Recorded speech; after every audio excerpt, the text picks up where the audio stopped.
our town, buddy. We'll show you how to roll. Spice Boy's even more connected than I am. I'm old school. I'm kind of old school connected, but Spice is onto the new deal. That's right. Yeah, Spice is he's like the up and coming around this guy. Man, yeah. I'm often down on the West Coast. Yeah, but you're come on down. You're too snooty to come see us. Yeah. Tampa is for the whiskey swilling. Let's get your yuppie ass into a strip club. Yeah, let's get him down to 2001 Space Odyssey and let Sexy Thick take him around the world. Is that the name of your favorite place? Well, one of my favorite places is called 2001 Space Odyssey. It's full nude, and they got the spaceship up top. And one of the hotter chicks that works up there, her name's Eva, but her nickname is called Sexy Thick. Whew, she's a hell of a worker too. Really? What's she look like? She's real. She's got natural breasts, kind of taller. She's kind of thick, but she's real sexy, so I call her Sexy Thick. And she's a hell of a hand. Wow, Sexy Thick. Yeah, she's good at mouth hugs.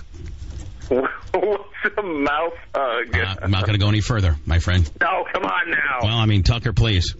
That's too tantalizing, Bubba. If it was a frying pan, it'd hit you right upside the head. You got hand hugs and you got mouth hugs. I'm not going any further, my friend. That's called pandering and titillating, and I'm not going to get duped into an FCC fine on you, buddy. And then you get to hang up and say goodbye, and then your world doesn't crumble like mine does. That's an. It's pretty funny. You love being on our show talking about hand and mouth hugs, don't you, kid? Well, I always learn something on your show. I mean, you want to get on the air. You want to get on the air and say, "Hi, I'm Tucker Carlson, and we're here to talk about mouth hugging." I remember one of. Yeah, that's something something I had to dump out on terrestrial radio right there, buddy. You can't do that anymore? No, you can't talk about that on regular radio. You can talk about mouth hugs all day. It's pretty ambiguous, but you can't talk about what you just talked about. Wow, even if you're wearing dishwashing gloves while doing it? You can't talk about white power. You know what I'm saying? White power, yippee-yo. I don't think you ever talked about white power, did you? No, I mean, what I'm getting at is remember the 68 Olympics where the Black Panthers? The Black Power, the black. Yeah. What's white power look like? Well, it's a white man that was doing the thing that you said, buddy. You jack. God, you're stupid. Okay, do me a favor. The 68 Olympics, right? The Black Panthers. I can picture it. Okay, you do what they did. When they're on the podium, they did what? They clinched. They held up their one fist and put their heads down. Yeah. Right. Okay. Well, that's Black Power, right? Right. The topic that you were talking about that I dumped out would be because you're a white man, you'd be doing doing a white parallel power. White parallel power. Get it? No. Less the goose stepping, you'd be like almost Nazi. White parallel power. White parallel power. Okay, now listen. He's dumber than the day is long. We were talking about a subject matter. You go, the first time I was on your show, we talked about... Oh, sorry. Woo! You know what? It's early in the morning here in Washington. You got to try to say that I am smarter than you on certain things. I mean, you're probably one of the smartest men I know. Yeah, but I'm a moron in a lot of ways. All right, so now you get it, right? We were talking about subject X. That I dumped out, and then you're like, well, and so then I equated that to Black Power. Exactly. The Black Panther show of power on at the 68 Olympics, and was it Mexico City? It was Mexico City. Very good. Manson, am I not just shot out of a cannon today? You are. Well, I mean, God, is he ignorant today, Brent? My body is a wonderland. I think my 7-year-old can figure that out.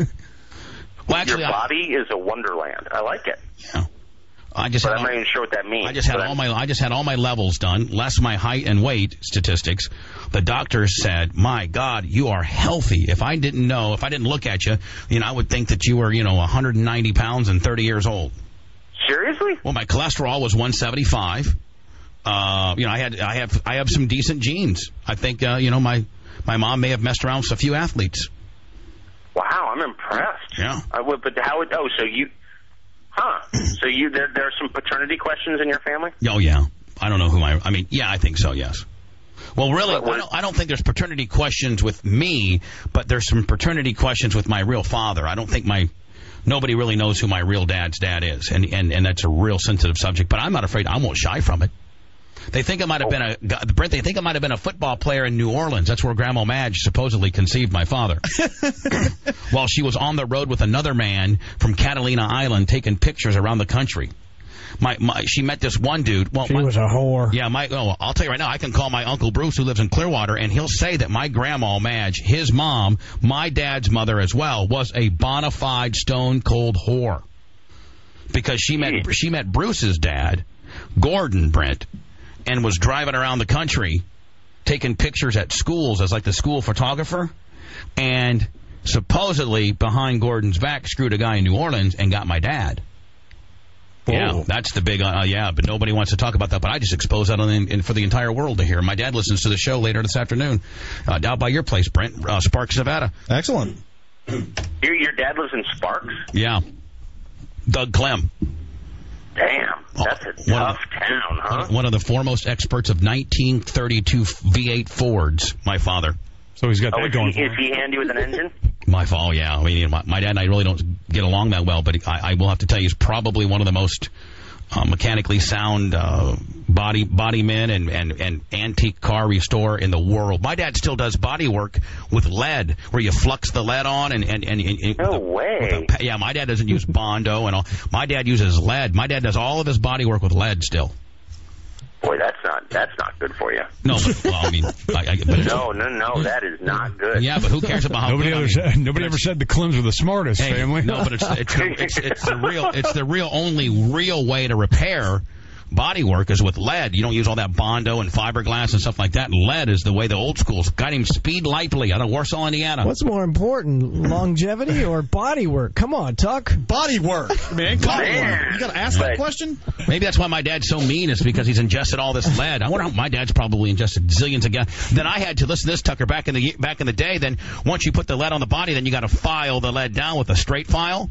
Well, then the filings go down on the ground, and lead is so expensive, Brent. I would have to take a coffee can and pick all the lead up. So probably picking lead up's not good. No. That's why you're insane. You can't use a magnet for that. No, hell no. My dad said, get on your hands and knees, bitch, and scoop it up like it's M&M's, which I knew what that was. But I would go down there and scoop up this lead. We'd have lead laying around, regular lead, stick lead, Brent. They come in big sticks, and you melt it. And then I'd eat it. Then I'd eat it. Are you serious? Yeah. He's got lead poisoning. Was it tasty? I never ate that lead. Sometimes I ate it.